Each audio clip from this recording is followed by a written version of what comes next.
Hi everyone, I'm Mr. Milestone and my channel is all about finding your passion, fulfilling your potential and achieving your goals. In this video, I'll share how to set goals and stick to them for success. Goal setting forces us to evaluate our lives and think about who we want to be and where we want to get to. They inspire us to do more, they make us more organized, and they give us a real sense of urgency because we clearly know when we need to get things done to achieve them. So here are my top tips to help you set goals and stick to them for success. So the first step is create lifetime goals using your purpose statement. If you haven't set your purpose statement yet, don't worry, I explain the process in detail in one of my previous videos and I'll add the link in the description below. So make sure to check that video out and then come back to this one. But essentially your purpose statement is your best self, your best version of yourself written down in a statement. It's a brilliant way to start the whole goal setting process. So what I tend to do is with my purpose statement, I'll create a set of lifetime goals first. So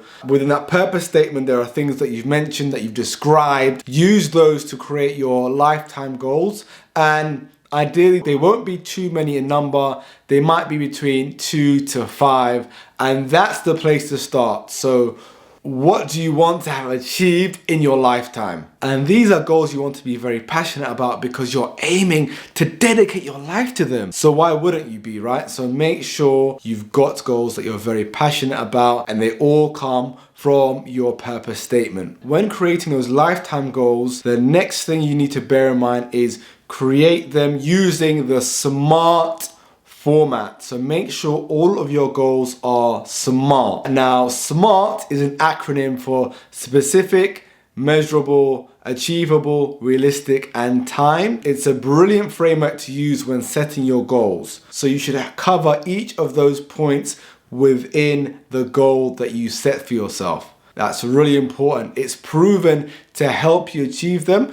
And I've mentioned this in a previous video, but R is my least favorite of that framework because realistic, subjective. You might want to set really high goals. You might want to change the world. You might want to become a billionaire. You might want to do things that others find unrealistic, but that's fine. So take that one with a pinch of salt. But SMART is a great framework to use. So definitely recommend using it when setting your goals. The next step I'd recommend you to take is set your goals for the year. When setting these goals, like I said, use the SMART framework and I'd set 5 to 6 maximum. These should be really big, ambitious goals for you. They should be things that you probably wouldn't have done without setting them, but you're very passionate about. They should help you get to your lifetime goals and they should help you become the best version of yourself that you've written down in your purpose statement. So your yearly goals should have all these things included. Take your time doing it. Think longer term. So that's what the lifetime goals are there for.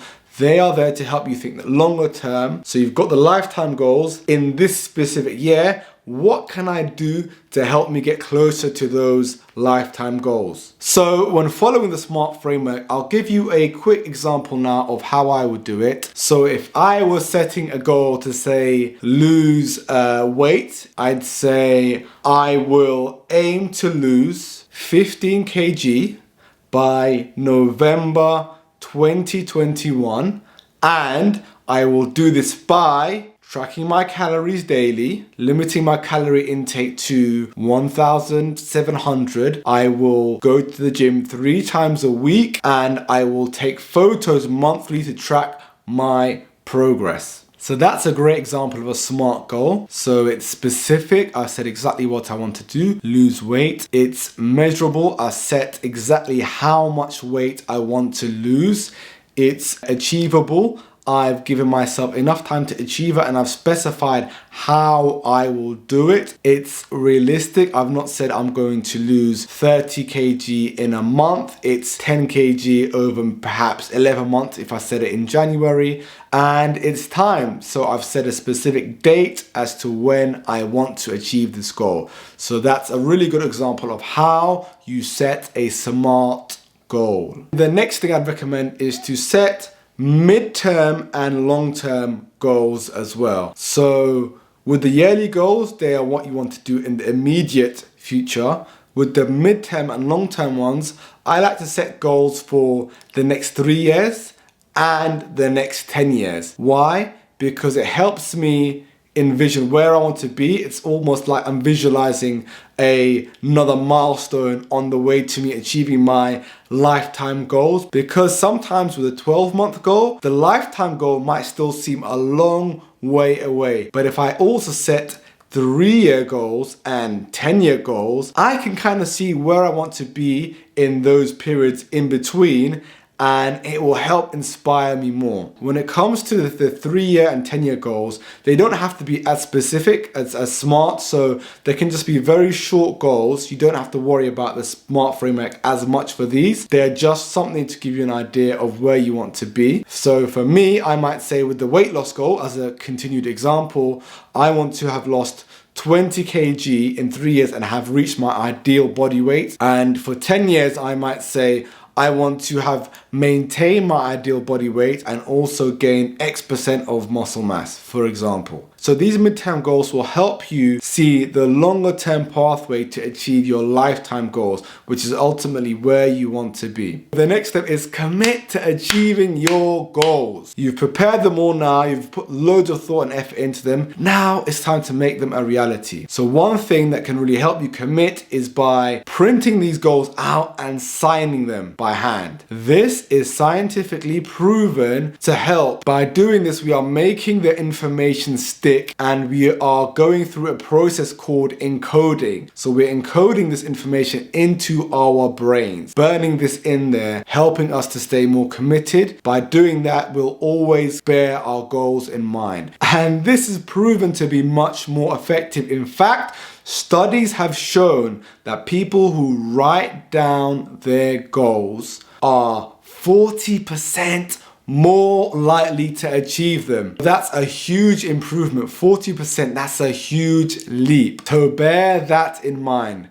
The next step is review your goals daily. You have to review them daily, otherwise you might start losing the momentum that you've gained, whether it's in a week, 2 weeks, a month, more time than that. You don't want to lose the momentum you've gained. So you've got to review your goals daily and make a plan to achieve them. By reviewing our goals daily, we ensure we stay motivated, energized, and committed, and we'll figure out the steps that we need to take to start achieving these goals.